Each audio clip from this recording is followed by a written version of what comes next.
In the recently concluded Lok Sabha polls, all eyes are on the next cabinet of the new National Democratic Alliance government at the centre. If reports are to be believed, Karnataka JDS chief H.D. Kumaraswamy is reportedly eyeing the agriculture portfolio. Remember, Kumaraswamy was part of the NDA meeting that took place in New Delhi on Wednesday evening. While Narendra Modi will be sworn in as the Prime Minister for the third time on the 8th of June, it remains to be seen whether Kumaraswamy will also take oath as Cabinet Minister. Kumaraswamy, while speaking to the reporters, dismissed it all as rumours and said in the meeting, "We resolved to remain united. The Cabinet issue was not discussed. I have no demand as such. It is all rumours." However, he added the agriculture portfolio is ideal for the JDS, which wants to address agrarian issues. Let's go across to my colleague Vajiullah, who joins us live from Bengaluru on more on this. Vaji, a very good morning to you there. Kumaraswamy also eyeing the important agriculture portfolio. Coalition compulsions are clearly going to be difficult for Narendra Modi, isn't it? Well, this coalition government for anybody is going to be difficult because you have leaders from different parts of the country with different mindsets and different ideology, and everyone coming together under one umbrella is going to be difficult because you'll have to do a lot of adjustment. You'll have to do a lot of this thing. Now, when it comes to JDS, on the face of it, Kumaraswamy has not asked anything as of now. When this question was posed to him yesterday after the meeting, he clearly said that we first want to form the NDA government, and after the has been formed, it is the NDA that will decide what portfolios will come or not. It is only after a reporter asked him whether are you interested in the agricultural portfolio is when he said that we will look into it, we will see if they give it or not.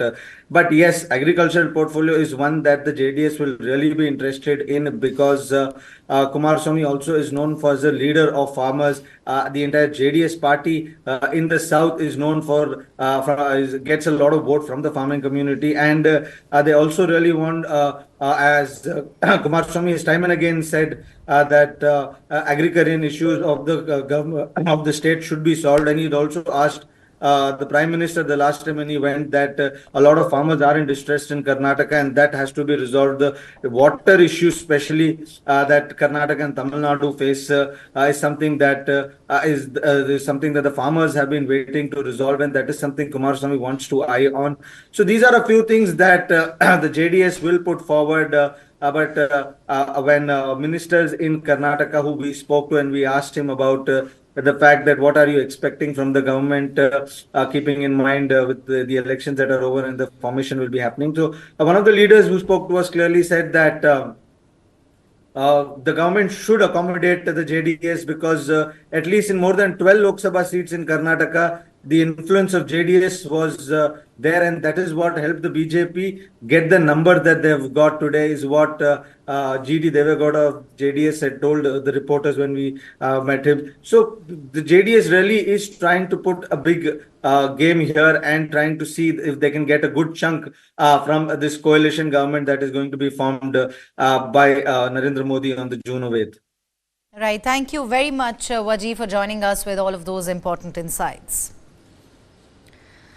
Moving on now, the Telugu Desam Party, which is the biggest constituent of the National Democratic Alliance after BJP, has drafted a list of demands that includes the post of Speaker, 6 berths in the Council of Ministers, and special status for Andhra Pradesh. In its previous stint with NDA during the Vajpayee era too, the TDP had asked for the Speaker's post. Now, at this point, I would also like to tell my viewers that it is not the first for Chandrababu Naidu to support the government at the centre. Chandrababu Naidu, in fact, has helped parties earlier which fell short of majority. In 1996, TDP chief was the convener of the United Front. It was a coalition of parties that supported neither Congress nor BJP. Remember, he's also helped Devegowda, H.D. Devegowda, form government with outside support from the Congress. In 1999, as I just mentioned, he also helped Vajpayee form the government without joining the government. Now, Telugu Desam Party, which is the biggest constituent of the National Democratic Alliance or the NDA, has drafted a list of demands that includes post of Speaker, 6 berths in the Council of Ministers and special status for Andhra Pradesh. It's a massive challenge right in front of the BJP. How do they accommodate their alliance partners? Will they get what they're asking for, or will it upset the alliance partners? That's something that remains to be seen. I guess 8th of June holds all the answers, as it is, as per our sources, the date when Narendra Modi will take oath as the Prime Minister of India for the 3rd consecutive term.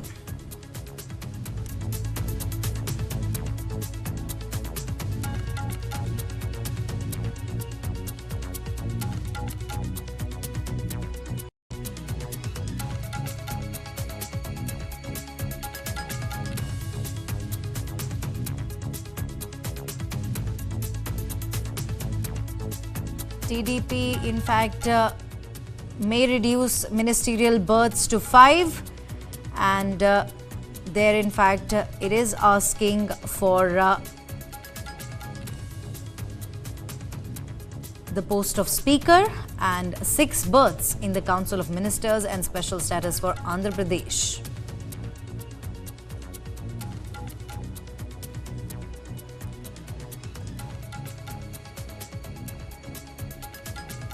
TDP, they're eyeing the Speaker's post too.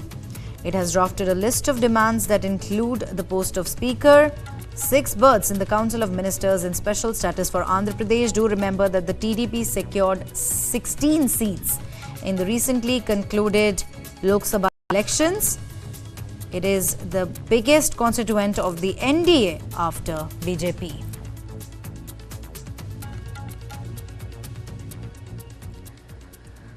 Moving on now, Eknath Shinde will be addressing his defeated candidates at 1 p.m. and Sharad Pawar will also be addressing his elected candidates at 2 p.m. 3 members of the Shiv Sena are likely to be inducted in Modi 3.0 cabinet, and Ajit Pawar will also be meeting his MLAs this evening.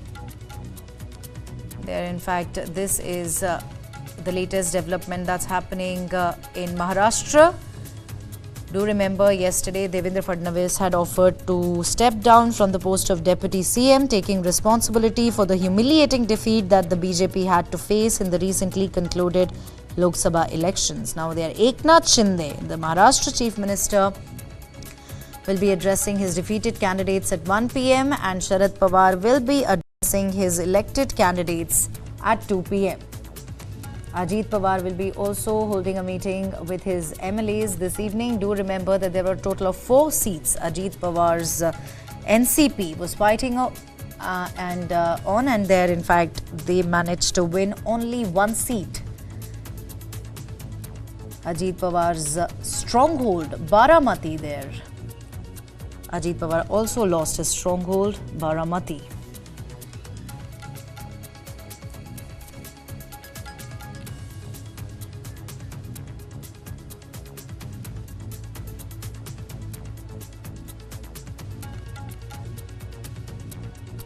It was a humiliating defeat for the NDA government in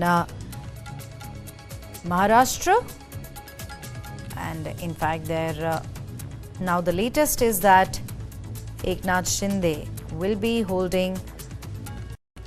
addressing his defeated candidates at 1 p.m. and Sharad Pawar will be addressing his elected candidates at 2 p.m. 3 members of Shiv Sena are likely to be inducted in Modi 3.0 cabinet.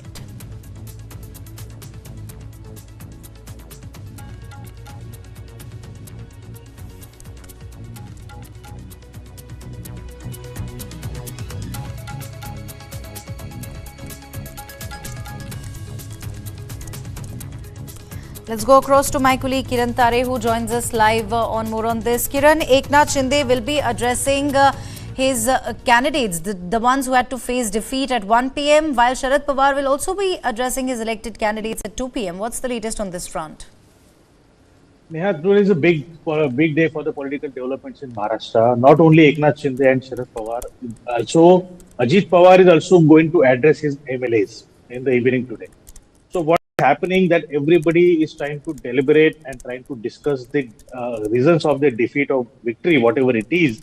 But the major focus today will be on Ajit Pawar, what Ajit Pawar says to his MLAs, the supporting MLAs, because there are reports and there are claims and counterclaims that many of the Ajit Pawar's supporting MLAs are planning or they have thoughts to switch over to Sharad Pawar again.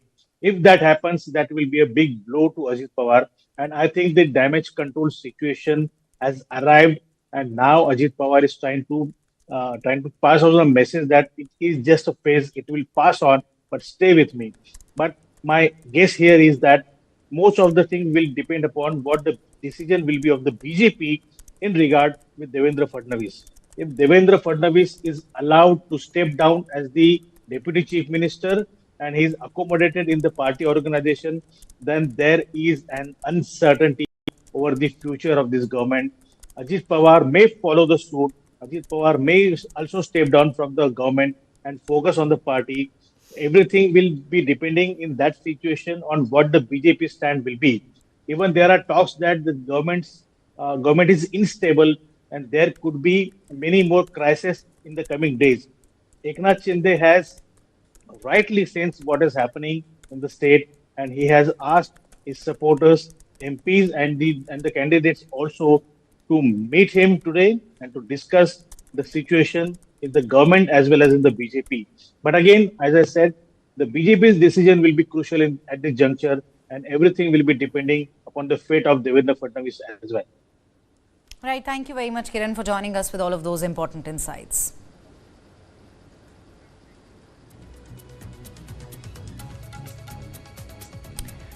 Now, Fadnavis has been one of the architects of the current government in Maharashtra. He was instrumental in bringing the BJP to power with the splinter factions of NCP and Shiv Sena, and now he is offered to resign. More in this report.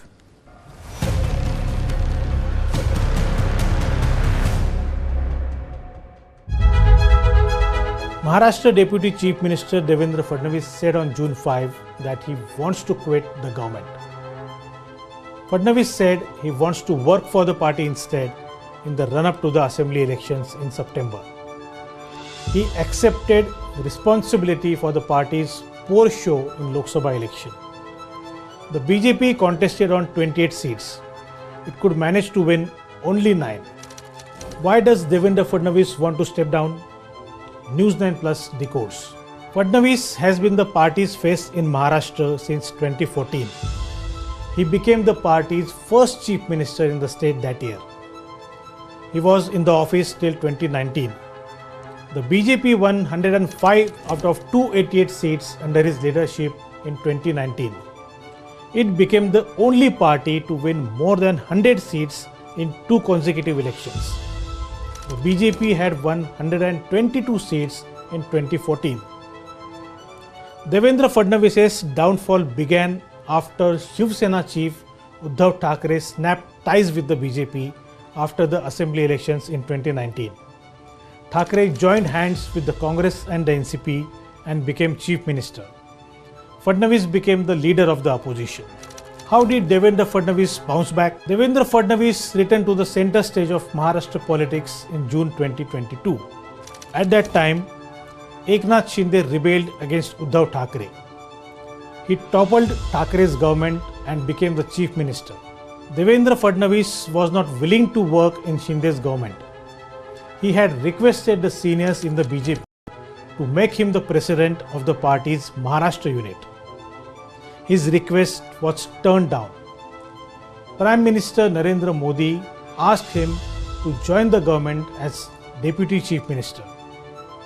Devendra Fadnavis followed Modi's instructions. However, his heart did not lie in the government as he had been demoted. What lies ahead of Devendra Fadnavis? Chandrasekhar Bawankule is the Maharashtra BJP president. Devendra Fadnavis could replace him. Fadnavis has a proven track record of winning local elections for the party. He is a good organizer as well. At present, the BJP's organization in Maharashtra is in disarray. The morale of the party workers is down after the dismal performance in Lok Sabha election. The assembly election is expected to be held in September. The BJP needs to prepare its workers for the assembly election. It also needs to shed its anti-poor image. If he is given the responsibility of the state BJP, Fadnavis could face challenges from within. Some of the top leaders have reservations about his style of functioning. Fadnavis has few friends in the BJP. His intentions may be right, but his actions may not go down well with many of his colleagues.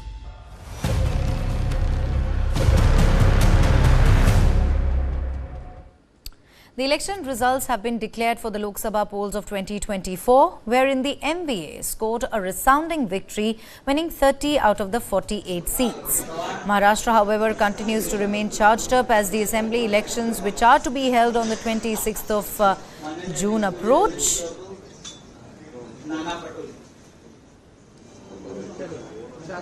While the Mahayuti has its own challenges to deal with, the Mahavikas Aghadi seems to be confident of their hold in the state, predicting an easy claim over 180 seats. Let's take a deeper dive into the number game in the region. At this stage, in the run-up to the Vidhan Sabha elections in Maharashtra and municipal elections, the Mahavikas Aghadi has managed to reach the pole position in the Golden Triangle, a make-or-break region. For the ruling BJP-led Mahayuti, countering the Congress and its allies in the region is a challenging task. The Golden Triangle is the economic powerhouse of Maharashtra, politically active with a mix of rich and diverse cultures. The NCP-SP State Unit President Jayant Patil has said, and I quote, "There will be bigger support for us in the state assembly elections. The teamwork and coordination of the Mahavikas Aghadi is such that we will win more than 180 assembly seats." Now on Wednesday, Patil even met Shiv Sena UBT Chief Uddhav Thackeray to congratulate him on winning 9 seats. He even mentioned that ever since the results on Tuesday, a number of calls and messages from different parts of the state has increased, expressing their willingness to work with the party under the leadership of Sharad Pawar. Patil even took a whale dig at Devendra Fadnavis since the latter offered to give his resignation to Shinde.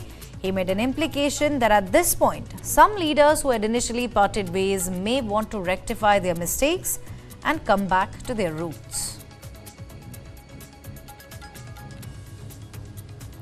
Cracks have begun to appear within the ruling Eknath Shinde-led Mahayuti coalition in Maharashtra after Deputy Chief Minister and Nationalist Congress Party leader Ajit Pawar skipped a key National Democratic Alliance meeting in Delhi on Wednesday. According to sources, a sulking Pawar is upset over the debacle of his party in the Lok Sabha election, gave the NDA meeting a miss. His faction of the NCP managed to win only Raigad Lok Sabha seat out of the 4 constituencies it had contested. My colleague Kiran Tare gets us the latest. Let's listen in. Baramati's loss is where where Ajit Pawar hurts the most. Losing Baramati is like losing everything for Ajit Pawar, because Ajit Pawar is dominant in this area. Ajit Pawar was the king of Baramati. That was how his supporters were projecting him. But now it is clear that the supporters of Eknath Shinde's Shiv Sena and the BJP, they haven't worked with full heart for Ajit Pawar and his wife Sunitra Pawar in Baramati. So the loss in Baramati is of course very hurting. This is rubbing a salt on the wounds, and Baramati, Ajit Pawar cannot digest the loss in Baramati. Now, what next? Can Ajit Pawar switch his side, and can he leave the NDA and go back to his uncle, India Alliance and NCP? It's all very interesting things. Ajit Pawar is not known for a person to mingle, who likes to mingle with the leaders of the BJP and the Shiv Sena at the national level. And we must remember that he had skipped the rallies and the roadshow of Prime Minister Narendra Modi in Mumbai as well. Ajit Pawar's next decision will be clear. We can get an indication by tomorrow, because tomorrow Ajit Pawar's party is going to hold a meeting in Mumbai, and they are going to discuss and deliberate the next strategy of the party. I don't think he will take an immediate decision, but he will take some time. He will keep a watch on what's happening in BJP. If Devendra Fadnavis is allowed to work for the party, if he's not part of the government, I think Ajit Pawar would also take a similar decision. He might quit the government and focus on his party, because it is only because of Devendra Fadnavis that there is a peace between Ajit Pawar and Eknath Shinde. They don't like each other's company, but it is just because Devendra Fadnavis plays a role of a buffer, they stay together. If Devendra Fadnavis is not part of the government, I think Ajit Pawar would like to promote someone else and take a responsibility of the party. He needs to work very hard to expand his party. There are reports that several of his party's MLAs are in two minds whether they should continue with him or they should go back to Ajit. Should go back to Sharad Pawar. Two examples, for example, we can cite the names. Nilesh Lanke is an MLA from Ahmednagar. He was supporting Ajit Pawar, but since Sharad Pawar fielded him from his own party in Ahmednagar district, and Nilesh Lanke won the election very comfortably. There are thoughts among the other MLAs also whether they should continue with Ajit Pawar or go back to Sharad Pawar. Bajrang Sonone is another example. Bajrang Sonone used to support Ajit Pawar, but he contested the election from Bid Lok Sabha constituency on Sharad Pawar's party's ticket. So these two candidates can cite an examples. They can encourage the others to go back to Sharad Pawar's fold, and that will be a bigger challenge for Ajit Pawar. If that happens, then Ajit Pawar will be reduced to a very marginal party, which NDA would not like to take along with him, and NDA would not like to utilize its support in Western Maharashtra region particularly. If that happens, if the MLAs desert Ajit Pawar's faction, exactly what had happened a year back, then there is a crisis for Ajit Pawar. That will be an existential crisis. His relevance in the politics will be questioned if that happens. Moving on now, in the recently concluded Lok Sabha polls, the BJP received a larger share of India's urban votes compared to rural or semi-urban areas. The BJP-led National Democratic Alliance is set to return for a third term, but with a much lesser lead over the opposition. A driver of this loss, data shows, was in rural India and semi-urban seats, which the NDA had a strong hold over in the last two terms. The BJP secured 40.1% of votes in urban areas, while the Congress received 21.4%. However, the BJP's vote share declined outside urban areas with 36.6% in semi-urban and 35% in rural areas. The Congress saw an increase in semi-urban votes at 23.8%, but had a lower share in rural areas at 17.6%. This marks a reversal from 2019 for the BJP, which had 39.5% in rural areas, 36.8% in semi-urban and 33.6% in urban areas then. In contrast, the Congress had 17.1% of rural votes, 20.2% in semi-urban and 22.2% in urban areas 5 years ago. Parties like SP, RJD and JDU hold significant numbers in rural areas. Analysis there shows that both Shiv Sena's AAP, NCP, SP, DMK and CPM got over 20% of their votes from urban areas. Meanwhile, SP, BSP, RJD, BJD and JDU received more than half of their votes from rural areas. That's a rural vote share, in fact, that has dealt a significant blow to the BJP. NDA clearly has lost ground in rural and semi-urban areas. Numbers speaking for themselves.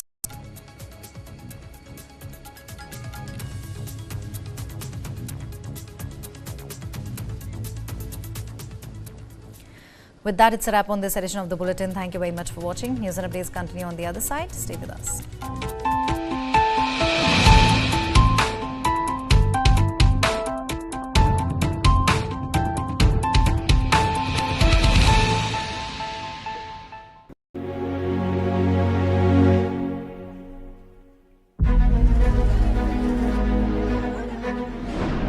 One of southern India's largest cities is facing a water crisis in Bengaluru. Water is constantly not coming. From past 2 months, we are not having some water also. The citizens deserve water security